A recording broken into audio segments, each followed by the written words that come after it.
We have before us the opportunity to forge for ourselves and for future generations a new world order, a world where the rule of law, not the law of the jungle, governs the conduct of nations. When we are successful, and we will be, and we will be, and we will be, we have a real chance at this new world order, an order in which a credible United Nations can use its peacekeeping role to fulfill the promise and vision of the UN's founders. It is a big idea, a new world order, where diverse nations are drawn together in common cause to achieve the universal aspirations of mankind: peace and security, freedom, and the rule of law. The affirmative task we have now is to actually create a new world order, because the global order is changing again. We meet here at a moment of testing for Europe and the United States, and for the international order that we have worked for generations to build. This alternative vision argues that ordinary men and women are too small-minded to govern their own affairs, that order and progress can only come when individuals surrender their rights to an all-powerful sovereign.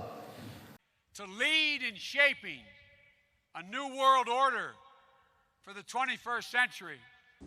When we are successful, and we will be.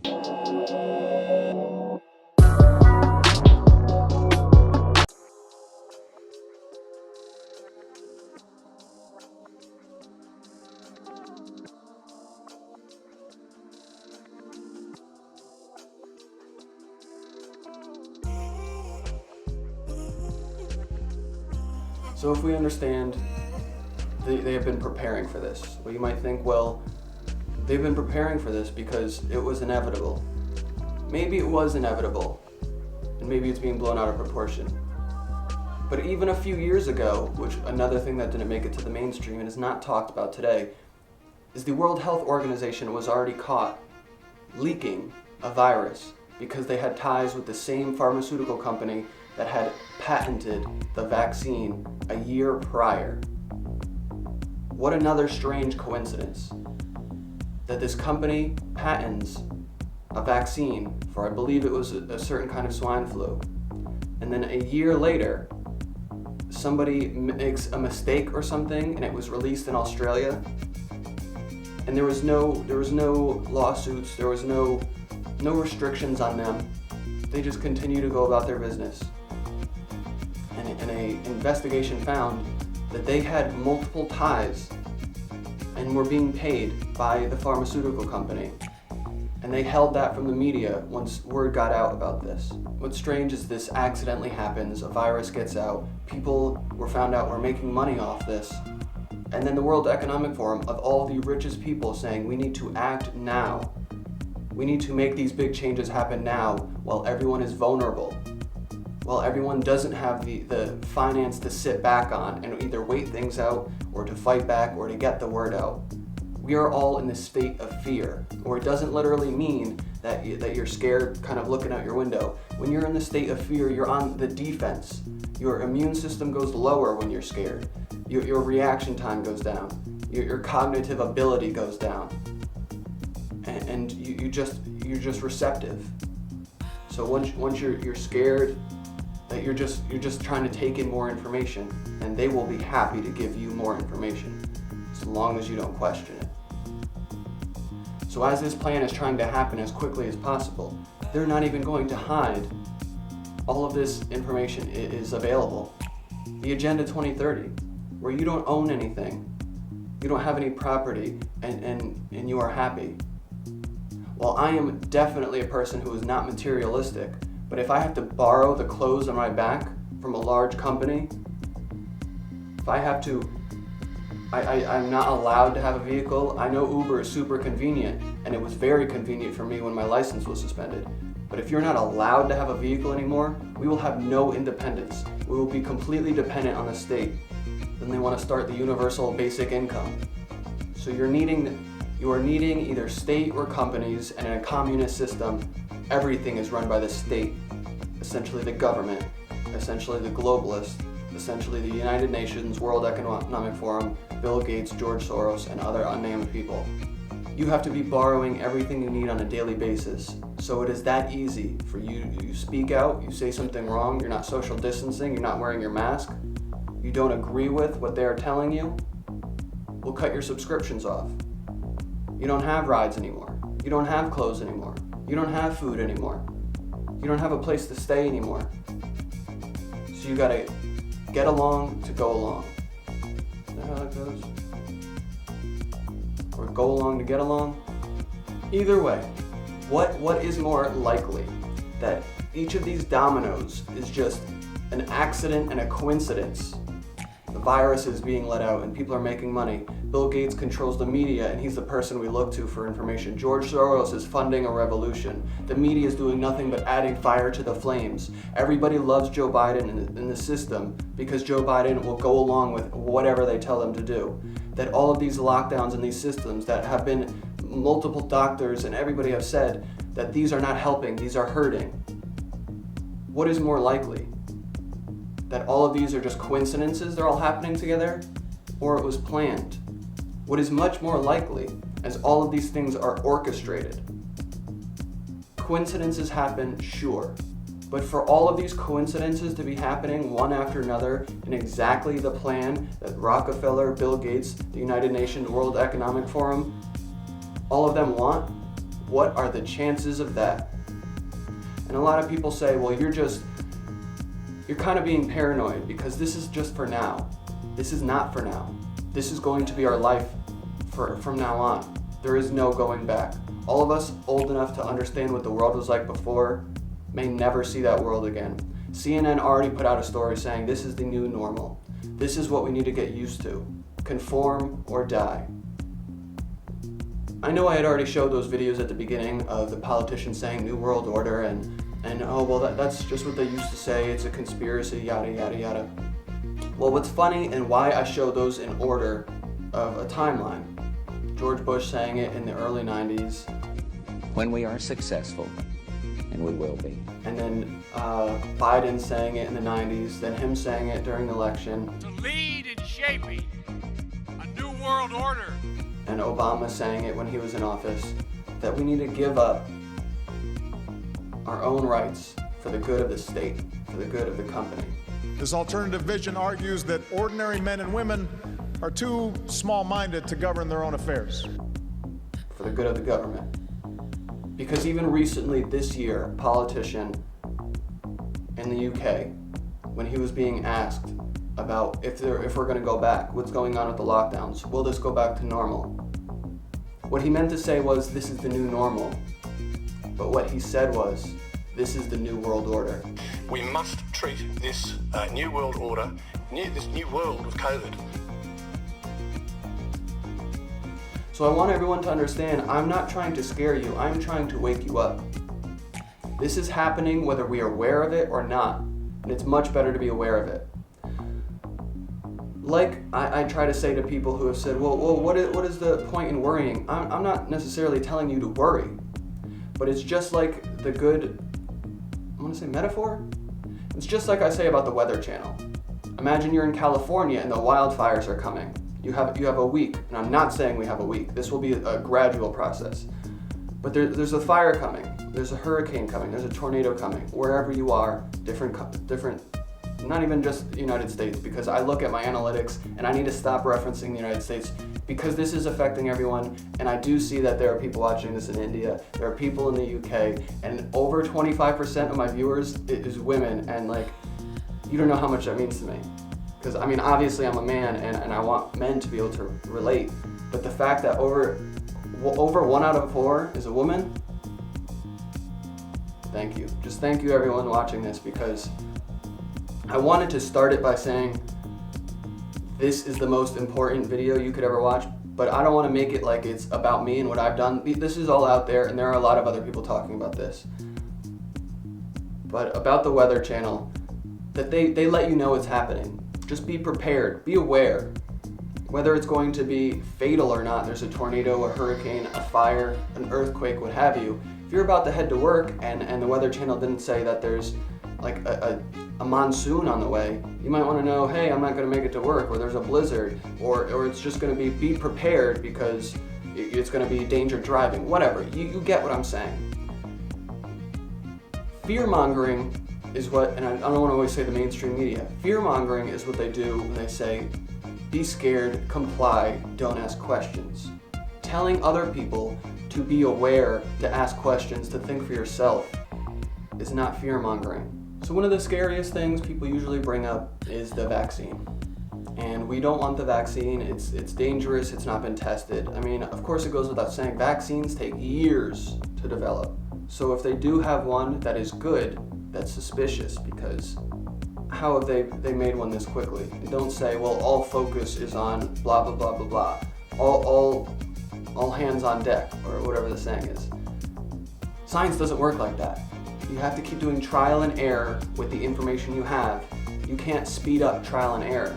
You need to do the tests. You need to do the research.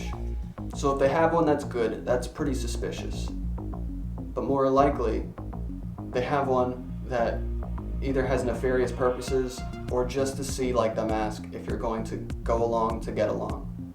But that is not what is scariest.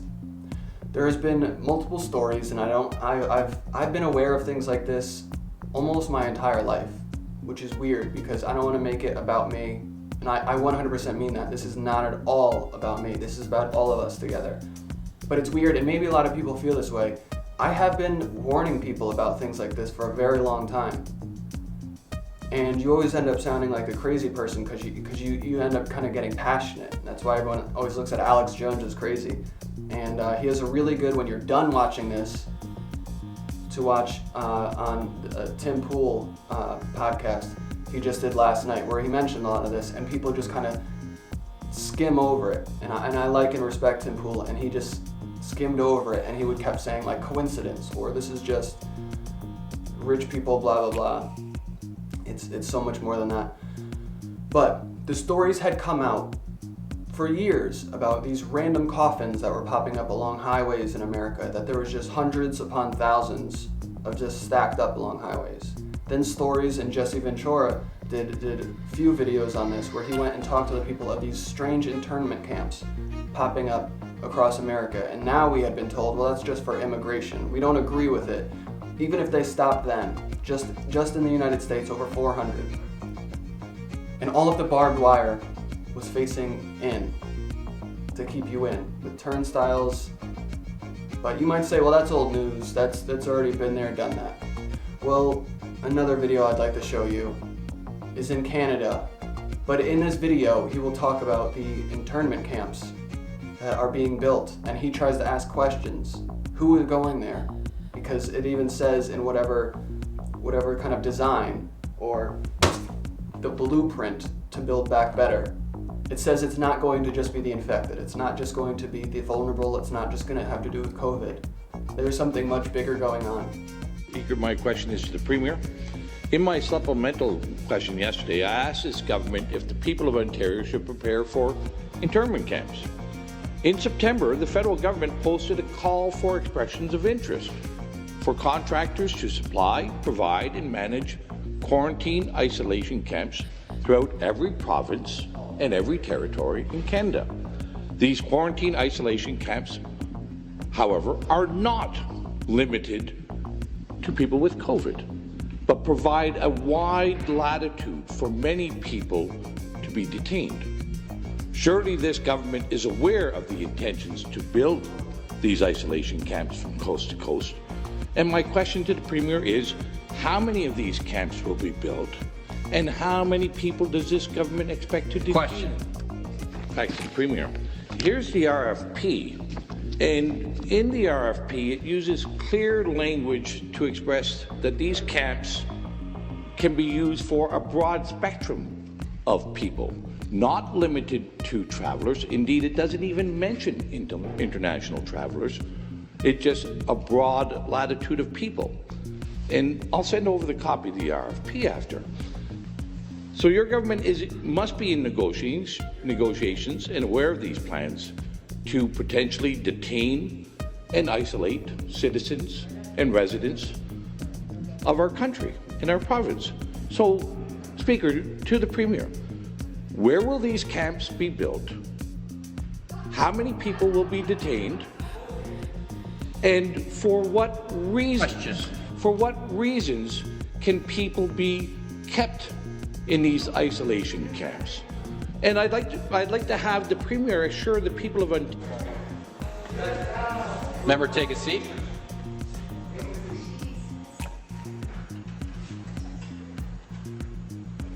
The next question.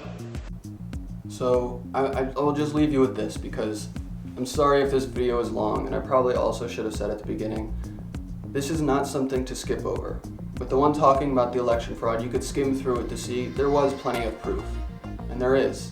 Maybe not proof, at least evidence. So when the news is going on, oh, this is just, you know, they're gonna call them out, this is dangerous, yada, yada, yada. When there is so much evidence of at least something going on, know all these things are connected. Between the revolution, between Bill Gates constantly saying to trust me, to him funding all of the conspiracy debunkers and everything, to the vaccine, to the lockdown, to the election. All of these things are connected. They're all tentacles on the octopus. They're all working together. More people need to be aware of this. More people need to know that they prepared for this. During the event 201, and this is the last thing I'll leave you with, they even prepared for how to be able to control the narrative, how to control the misinformation. They said there would be a flood of information going out there against this, and they needed to prepare for how to control it. That they would all work together to have all of the main networks start producing a narrative, then having the debunkers below that talking about anyone going against it, continuously fear, continuously go along to get along. So to try to not make this too long, just want everyone to know every single video I do is because I care about everybody. I care about the world. I'm sure all of you do too. And we need to make more people aware. And what works against us a lot of the time, or what works against me, or what I've seen work against a good example like an Alex Jones, is when you kind of start shouting, and you get animated, and you get too passionate. Even though people can fact check you and say, this is true, this is right, I looked into it. Everything he said, everything I'm showing on the screen is true. When people get too animated, it's just easy for people to dismiss it. People have been trained intentionally to dismiss anyone saying there's something going on, there's people working together, danger, danger, danger. When we should be paying attention to the canaries in the coal mine, the things that are warning us. We should not dismiss them. We all know to not trust the media in one way or another, whether they're biased or whether they're misleading you. Even if people don't believe it's nefarious, we know that. So why is it we will immediately dismiss someone proving something against it? I will not only be leaving all of the links and sources in the description, I will also be leaving links to other channels that are exposing the same thing. And if all of us just stay strong, stay united, and to not be fearful, because the darkness always comes to the light. And you'll be living your best life. And I'm trying to do the same. Thank you. I want to conclude by saying that I know how difficult it can be to reason with friends and family, and it's almost as if we're speaking a different language to some people. The masses are by and large not receptive to information that runs counter to the narrative that they've bought into for months, and the fear and sophisticated propaganda is overwhelming their ability to think clearly. You have to be patient with them. It's a lot like this great sketch by Awakening with JP. I also find the more scared I am, the more unwilling I am to believe anything other than their original narrative that they told me, that they're still telling me, even when new, more accurate information emerges. Like when USC did research in LA County a few weeks ago and showed the amount of people infected with COVID-19 is 28 to 55 times more than we originally thought, Yep, because most of these people don't have symptoms, it suggests the infection is far less dangerous than we originally thought. And in contrast to the original guesstimation of a death rate of 4.5% in COVID cases, the LA County Health Department says the new research suggests the actual death rate in COVID cases is between 0.1 and 0.2%. That means the actual death rate in COVID-19 cases is 22.5 to 45 times less deadly than we were originally told. But this new scientific data is irrelevant to me because it's like I already made up my mind when I was the most frightened. And that's a perfect illustration of the problem. People mostly made up their minds when they were most frightened, and that fear motivated them to make a clear decision in one particular direction, to move as quickly as possible away from the perceived danger and towards what they were told was the solution: absolute, complete, and utter trust in institutions, media, and government. This reminds me of something UN General Secretary Antonio Guterres said recently. As the world fights the deadly COVID-19 pandemic, the most challenging crisis we have faced since the Second World War, no. We are also seeing another epidemic, a dangerous epidemic of misinformation. Around the world, people are scared, they want to know what to do and where to turn for advice. This is a time for science and solidarity. In other words, independent citizen journalists and alternative media people who aren't funded by massive corporations and governments are countering the mainstream narrative. Gotcha. Yet the global misinfodemic is spreading. Harmful health advice and snake oil solutions are proliferating. Falsehoods are filling the airwaves. Wild conspiracy theories are infecting the internet. The world must unite against this disease too. And the vaccine is trust. First, trust in science. Yes, trust what the bought and paid for scientists say on television and just do what you're told. And I salute the journalists and others fact-checking the mountain of misleading stories and social media posts. Yay, fact-checking. People telling us what the truth is. Does that include censoring content you don't like? Social media companies must do more to root out hate and harmful assertions about COVID-19. Oh, I guess it does. Second, trust in institutions, grounded in responsive, responsible, evidence-based governance and leadership. Yeah, just trust the government because, just trust the institutions without question. Do not think for yourself. We would never lie to you. Trust us. Seriously, this video isn't creepy or anything. And trust in each other. Mutual respect and upholding human rights must be our compass in navigating this crisis. Yeah, I'm all for people's human rights, Antonio, which is why I was against the lockdown and the mandatory wearing of masks and social distancing. I also believe in people's right to free expression, which is why their opinions on the COVID crisis should not be removed from social media, because that's censorship, and censorship is the desperate act of somebody who's lost the argument. Together, let's reject the lies and nonsense out there. Yes, I agree. Let's reject the lies and nonsense from the UN, the World Health Organization, the mainstream media. Today, I'm announcing a new United Nations Communications Response Initiative to flood the internet with facts and science while countering the growing scourge of misinformation. You know, I find it very interesting that you'd use the word flood, but something just clicked with me. Maybe I'm way off base, but I seem to recall that exact word being used at the event 201, when they talked about countering misinformation and disinformation online. Let's have a listen. Put the genie back in the bottle of the misinformation and disinformation is nigh impossible. So flood good information.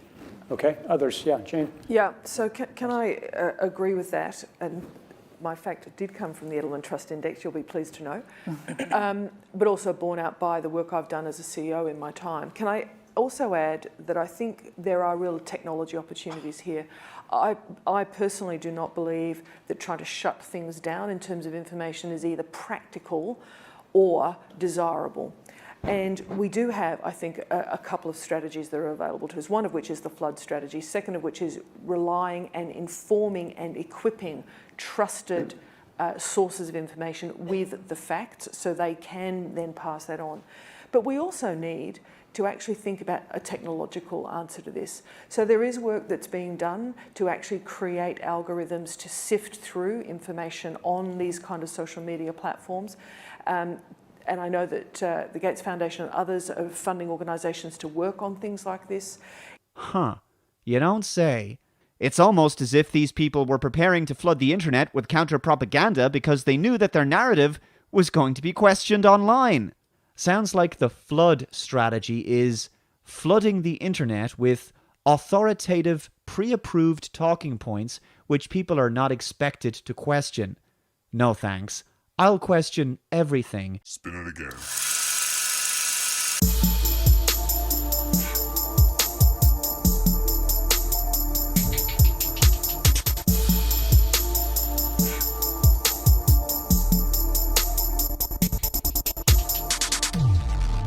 See you next time.